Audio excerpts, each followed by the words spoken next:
"Boss, please, save my marriage." Her tears stopped the whole office. And then her billionaire boss said something no one expected. Ada stood in the dusty compound with a bowl of puff puff in her trembling hands. Evening shadows stretched long across the ground, and neighbors gathered silently like hidden judges behind cracked windows. She only wanted to make Mike smile again. She hoped the sweet smell of fried dough would remind him of happier days. Instead, Mike looked at her with eyes full of anger. His voice exploded through the yard like a thunderstorm. "I said leave me alone. Stop embarrassing me, Ada." His words cut deeper than a knife. The bowl shook. A few puff puffs fell to the ground and rolled away like scared marbles. Children stopped playing. A woman selling tomatoes paused mid-count. Everyone stared. Ada's heart felt like it had fallen into a pit.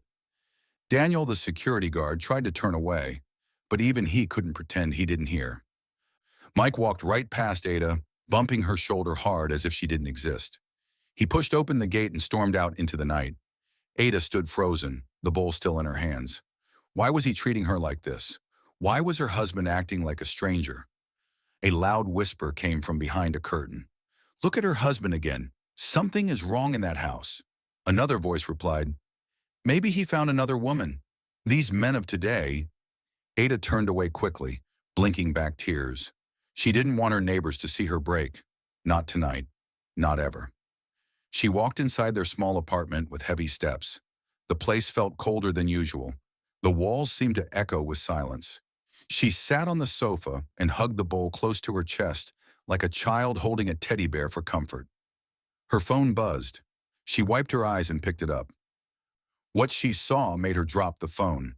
It hit the floor with a hard thud. Mike had sent her a text message. Short, sharp, cruel.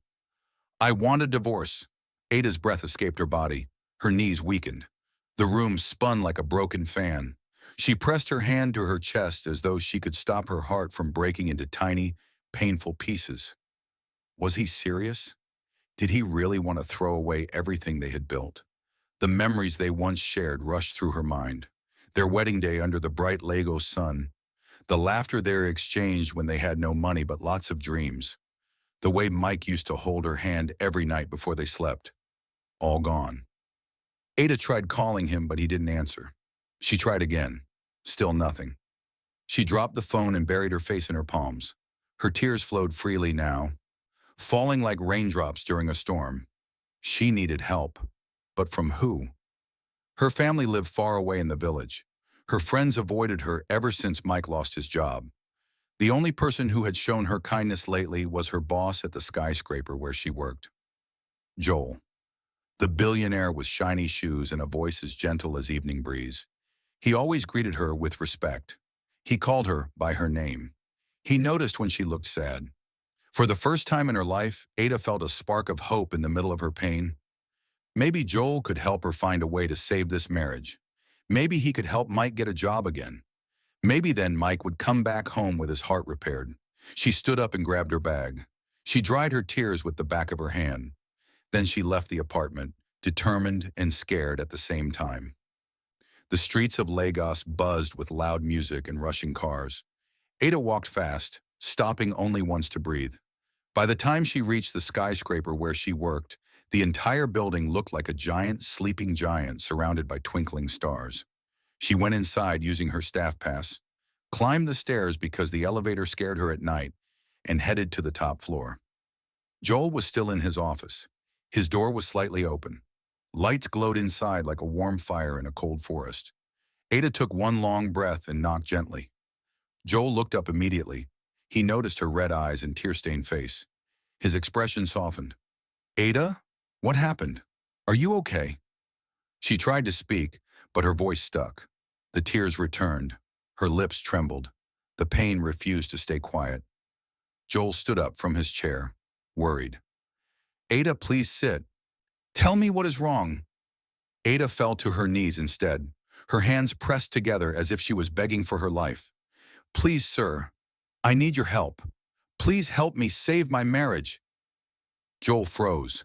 Her words hung in the air like a loud alarm. Ada's body shook as she cried. She told him everything between sobs. Mike's anger, the shouting, The divorce message, the secret pain of job loss, the strange calls and late nights, her fear of losing him forever. Joel listened quietly, his eyebrows slowly pulled together. He remembered Mike, a hard-working man, fired unfairly by a cruel supervisor. Joel clenched his fist. He promised her, "Ada, I will help you. I will fix this." Ada lifted her head, hope shining through her tears. "You will?" she whispered. "Yes," Joel said. "Mike will get another chance." Ada gasped softly and pressed her palms to her mouth.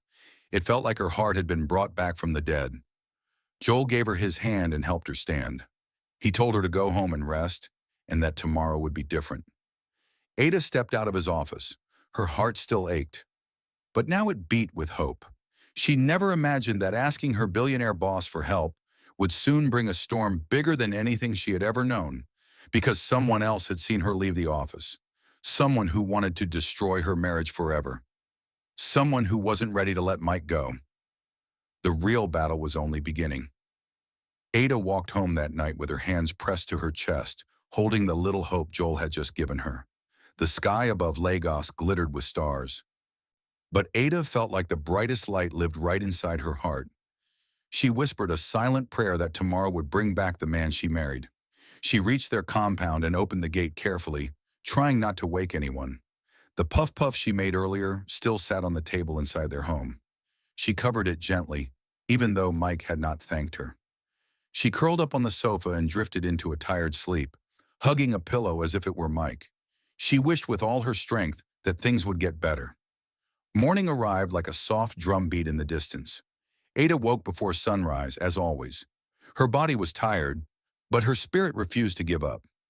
She washed her face, tied her scarf, and hurried to work, hoping she would see Joel and thank him again. At the skyscraper, she swept shiny floors and wiped glass windows that reflected a city rushing toward success. Her coworkers chatted about the latest gossip and weekend plans, but Ada's thoughts remained with Mike.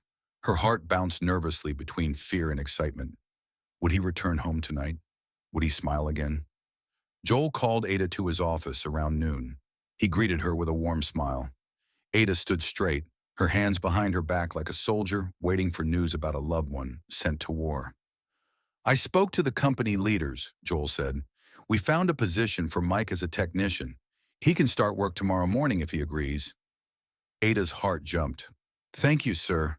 Thank you so much." Her voice sounded like sunlight. Joel nodded. "Ada, I want your marriage to survive. You deserve happiness. Mike deserves a chance to prove himself again." Ada bowed her head and left, joy spreading across her face like fresh paint. She hurried home right after work, eager to tell Mike the good news. She imagined him smiling for the first time in months. She imagined him hugging her. She imagined the love returning like a long-lost friend. She reached the compound, pushed open their door, and froze. A woman stood inside her home. A strange woman. Tall, sharp eyes, expensive bag. She leaned against the wall with her arms crossed, her lips curved into a cold smile. Ada's heartbeat stumbled. Who are you?" Ada asked, her voice shaking. The woman rolled her eyes as if Ada were just a small stone in her shoe. "My name is Sandra," she said. "I work at the same company your dear husband used to work for." She picked up one puff-puff from Ada's table and took a slow bite. "I am the one he talks to on the phone," Sandra said clearly. Ada felt her legs weaken. She grasped the edge of a chair so she would not fall. "Why are you here?" Ada whispered. Sandra smirked. "Because Mike belongs with me now, not with a cleaner like you." Ada blinked hard. "You do not know us. You do not know our love." Sandra laughed. It sounded like a door slamming. "Mike told me everything. His marriage is broken. He wants someone better, someone who can help him rise, someone like me." Ada shook her head over and over. "That is not true. Mike just needs help. He is hurting. He will realize how much he loves me." Sandra raised an eyebrow. "Did he tell you that? Or are you making up fairy tales to protect your weak heart?" Ada swallowed the pain burning in her throat. "Please leave my home." Sandra stepped closer to her, eyes like sharp knives. "You think you won tonight because of that billionaire? You think getting Mike a job will bring him back?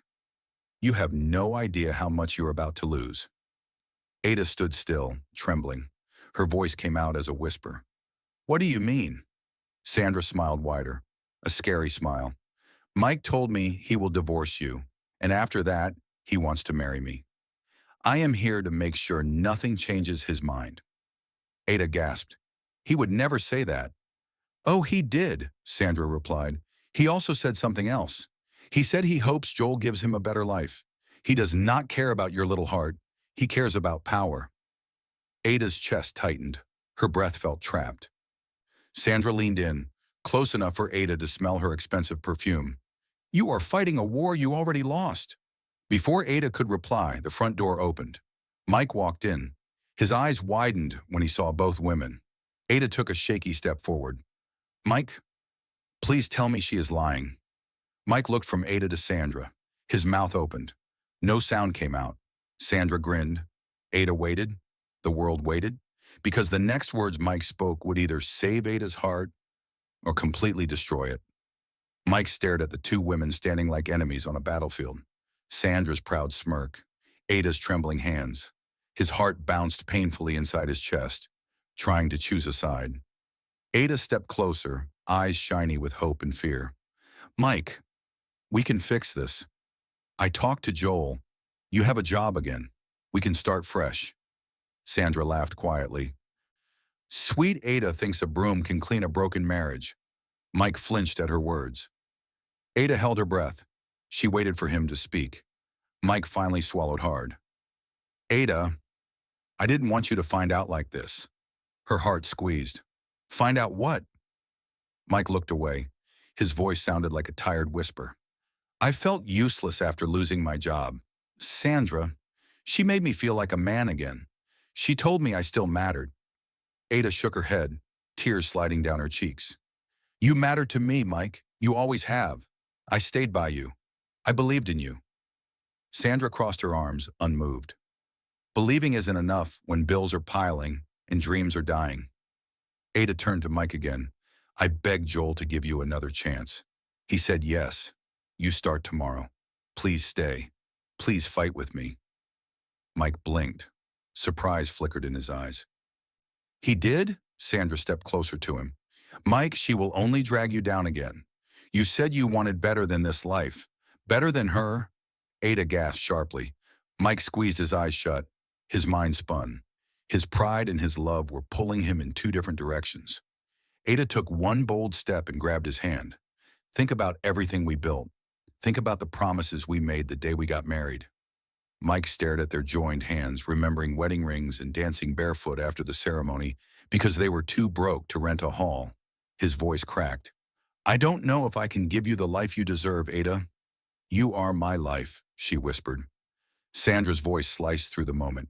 Mike, choose now, me or her. Ada froze. Mike looked from one woman to the other. Silence filled the room like heavy smoke. Then Mike gently pulled his hand away from Ada. Her heart dropped. Sandra grinned. Too early, because Mike did not move toward her either. Instead, he backed away from both of them. I need space, he said. I need to think. Sandra frowned. Mike. He shook his head and grabbed his jacket. No, I will call you, both of you, when I'm ready. He walked out. The door slammed loudly behind him. Ada's knees gave up, and she fell onto the sofa, breathing like someone drowning. Sandra's victory smile returned. He will choose me. Just wait. Ada wiped her tears and stood, shaky but strong. No, she said. You have no idea how strong love can be. Sandra narrowed her eyes, anger flaring. This war isn't over. She stormed out, leaving Ada alone with her pain. Ada pressed her hand over her heart. She would fight. She would not let go. But something told her. The darkest part of this battle was still ahead. Morning arrived with loud honking buses and the smell of bread from the roadside shop. Ada woke with swollen eyes but a burning hope inside her chest. Today was the day Mike could start working again. Today might be the day her marriage took its first step back to love. She got dressed and waited by the window, watching every passerby, praying Mike would walk through the gate and tell her he chose home over heartbreak. Hours passed. No Mike. Ada's heart sank. She grabbed her bag and decided to go to Joel's building. If Mike didn't show up, maybe she could convince Joel to give him more time. Joel was kind. He would understand. Inside the tall skyscraper, Ada cleaned the hallways while trying to stay strong. Her hands moved, but her mind was lost in fear. What if Mike didn't want the job?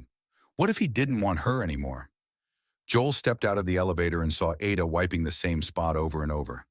Ada, he said softly, did Mike come home last night? Ada shook her head. I'm scared, sir. I don't know where he is. Joel frowned. Let me check with the hiring manager.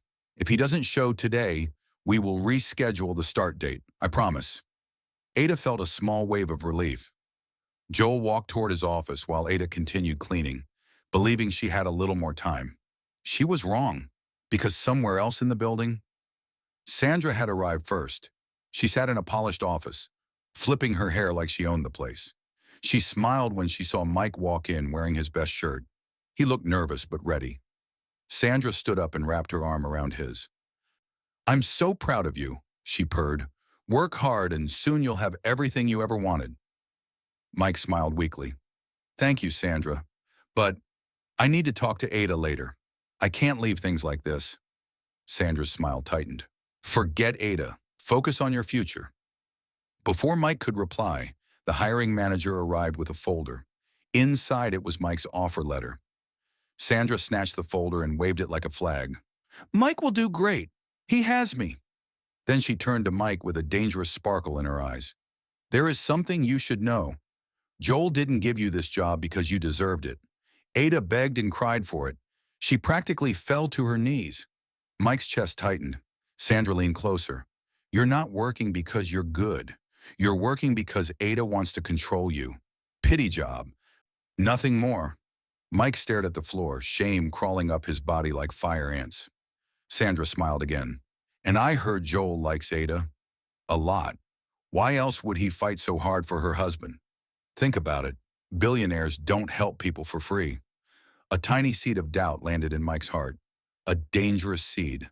Sandra whispered, maybe Joel wants Ada for himself. Mike's hands curled into fists. Her words hit him like a hammer. Before the hiring manager could hand him the contract, Mike turned around and walked away, anger shaking his shoulders. He marched toward the exit, toward Ada, toward a misunderstanding that could destroy everything. Sandra smirked as she watched him go. Exactly her plan. Ada looked up from her cleaning, hopeful when she saw Mike approaching. Mike, He didn't let her finish. His voice exploded like thunder. So Joel is the new man you want? Ada froze. Joel heard the shout from his office and rushed out. Mike's furious eyes locked on both of them. Neighbors weren't watching this time. More people were. Workers, managers, even security. Ada's heart raced because she saw something scary in Mike's eyes. A love turning into fear. Fear turning into anger. Anger turning into something far more dangerous. Rain hugged the roof of the mansion like gentle drumming fingers. The night had settled quietly, but Ada's heart rattled like stones inside a tin. She stood in the middle of the grand living room, her clothes still wet from running through the rain after leaving the hospital. The lights above sparkled like stars, yet her world felt dark. Joel came down the staircase, dressed simply, despite the wealth around him. His eyes were soft, concerned. Ada, you look tired. Come, sit, he said, guiding her to a couch. Ada couldn't hold the tears anymore. They poured freely. Joel, Mike is very sick. The doctor said if they don't treat him quickly, he might... Her voice cracked. I don't want him to die, even after everything, even after he pushed me away. Joel sat beside her, stunned by her heart's size. He betrayed you. He accused you. You still care? Ada wiped her cheeks. Love doesn't stop because the heart gets bruised. Marriage is a promise. I meant my own. Joel admired her strength, but inside him a storm raged. He didn't want to lose her, not to sickness, not to past wounds. What exactly do you need from me? He asked quietly. Ada took a deep breath. I need you to help save Mike. I came to beg you. Please, I know I shouldn't ask. He doesn't deserve your help after the way he treated you. But I must try, because if I don't, I will live with regret forever." Her voice trembled like a candle flame in the wind. Joel stood slowly and walked toward the window. His heart argued with his head. His love for Ada shouted inside him like a crowded market. Yet the goodness in her reminded him of his late mother, who always said, "Real love is proven when you can help even those who hurt you." He turned back to Ada. "I will help, not because he deserves it, but because you do. Your heart deserves peace." Ada gasped, overwhelmed. She knelt before him like a grateful child. "No!" Joel rushed to lift her up. "You don't kneel for me, Ada." She hugged him tightly. The warmth in that embrace nearly melted the walls Joel had tried to build around his feelings. He wanted to hold her forever, but he gently stepped back, because she still belonged to someone else. The next morning, Mike was moved to the best hospital in Lagos. The operation began quickly, funded by Joel's silent generosity. Ada sat in the waiting room praying so hard that even the angels paused to listen. Joel remained by her side, calm and strong. Hours rolled by like lazy trucks. Finally, the doctor walked in, smiling. "He is stable. The surgery worked." Ada burst into tears, joy washing over her like fresh river water. She thanked the doctor, then turned to Joel with trembling gratitude. "You saved him." "Thank you." Joel smiled sadly. "You saved him. I only helped your heart speak." Days passed. Mike slowly regained strength. When he finally learned the truth, that Ada begged Joel to help him, shame covered him like dust. He asked to speak with her alone. Ada entered his room with gentle steps. Mike's eyes shone with tears.